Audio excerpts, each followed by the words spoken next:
Welcome. Today we're going to cover the fine print of super sticky or ultra high performance tires.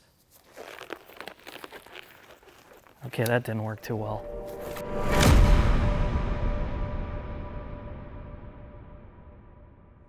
Okay, let's break this down. Let's start from the basics. Like many things in our world, we're governed by physics. Now, in terms of tires, there's usually three types, and this is a very generic example. You have winter tires or snow tires, you have all-season tires, and then you have summer tires or high-performance tires. And the major difference between these three types of tires is their usable heat range. They are made of a rubber compound, and these rubber compounds are designed to operate within a temperature window. So your winter tires will operate best in cold, freezing conditions below 30 degrees Fahrenheit. Your all-season tires are formulated to work within a wider range, let's say 30 degrees Fahrenheit, all the way up to usually about 75, 80 degrees Fahrenheit. Your super sticky tires are designed to work between 60 and 100 degrees Fahrenheit, and even more depending on the tire. But that is how you can kind of differentiate the different types of tires. Now, if you've been around long enough, you've been subjected to the numerous marketing and PR lingo for different types of sticky tires, maximum performance, super high performance, track day tires. It doesn't matter. Really, they're all lumped into this category of summer or extreme summer tires. Now, what does that mean? Well, basically it means there is no magic bullet tire that can operate perfectly in the snow, in regular conditions, and then in extreme conditions. It just doesn't work that way. That's why so many people switch between different types of tires for different seasons, namely if you live in an extreme climate. Even some countries mandate by law that you have to run snow tires because it's dangerous not to. So in the case of super sticky tires, what are the benefits and what are the negatives? Now I want to preface this next part by talking about the importance of tires in general, because I don't want to downplay that. Whether you drive a Hyundai Scoop or a Lamborghini, if you have really bad, worn out, dry rotted tires with no tread and you go and try to drive that Lamborghini like an idiot, you're not going to go anywhere. The tires are the limiting factor. It's the only thing keeping your car on the ground. So you want to make sure that whether you spend a lot of money or not, that your tires are in decent shape. But here's the thing.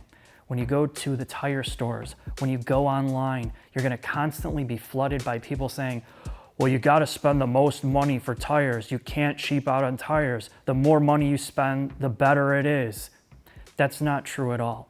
And tire companies are paying personalities on the internet to go to tire launches and then talk up their products to get people hooked and think you have to have the best.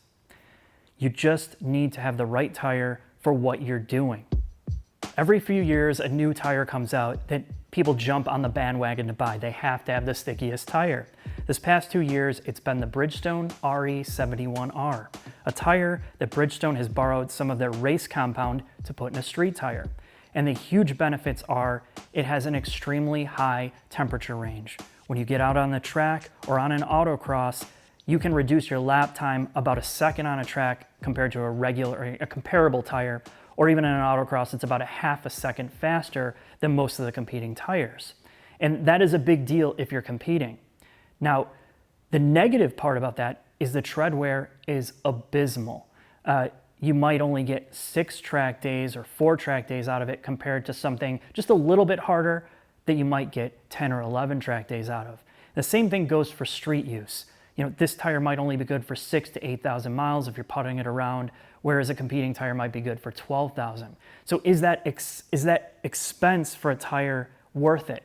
Well, let's break down the fine print of it. If you're using it as a street tire, we talked about heat ranges. A tire like the Bridgestone only works within a certain window, high temperature. If you do not get enough heat in these tires, they do not grip properly. And on a street car, driving to the strip club or Starbucks, you're never going to get enough heat in these tires to utilize them. You're basically putting a sticky tire on and, well, just throwing away your money, wasting the tread on it to putt around. And that's kind of something that most people don't talk about. Now, the next part, besides cost and tread wear, is, let's imagine you took a lint roller out of your drawer and you just rolled it on the pavement. Now, probably you're going to see some rocks, you're going to see some dirt, dust, debris on it. That's exactly what a super sticky set of tires does on the road. It picks up every rock and piece of gravel. Unlike regular all-season tires where you can just kind of drive through some gravel, it won't pick up all of that. What super sticky tires do is it's a rolling sandblaster for your paint. It is spraying rocks, debris all over the side of your car, on the wheel wells, on the bumpers, the rocker panels, and you start to look at your car over time and you're going to see rock chips, dings, even some dents depending on what types of rocks it picks up. And it's something that most people don't think about with tires like this. They are not very practical to daily drive. Now you might be wondering why anybody would put these types of tires on their car. And again, it just boils down to how are you going to drive it? If you plan on doing really aggressive driving, you plan on doing some performance events, you can have a massive benefit to these. You can really exploit the car's capabilities. But if you're never doing that, you're literally burning your money up by putting these types of tires on their car. There is literally no point. The last thing to talk about with high performance super sticky tires that is so often forgotten is when you put on near R compound tires, the manufacturers of these street cars never intended for this type of lateral load or G-force to be put on the chassis.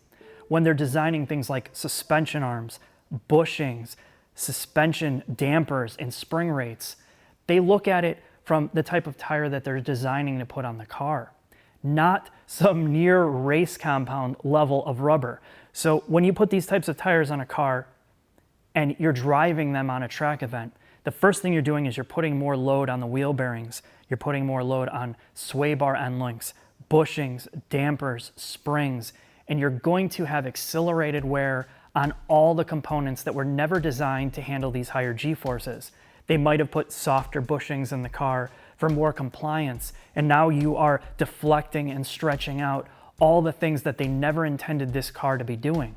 So adding tires might, in the short term, give you that high level of grip and satisfaction, but in the long term, you're putting more wear on different various components, well, that the car was never designed to handle. And it's like opening Pandora's box with most modifications. Once you touch one thing, often it's a trickle-down effect. You have to start changing this, that, or the other. And tires are no different. And that is one of the most often forgotten parts. And this is the fine print of super sticky tires.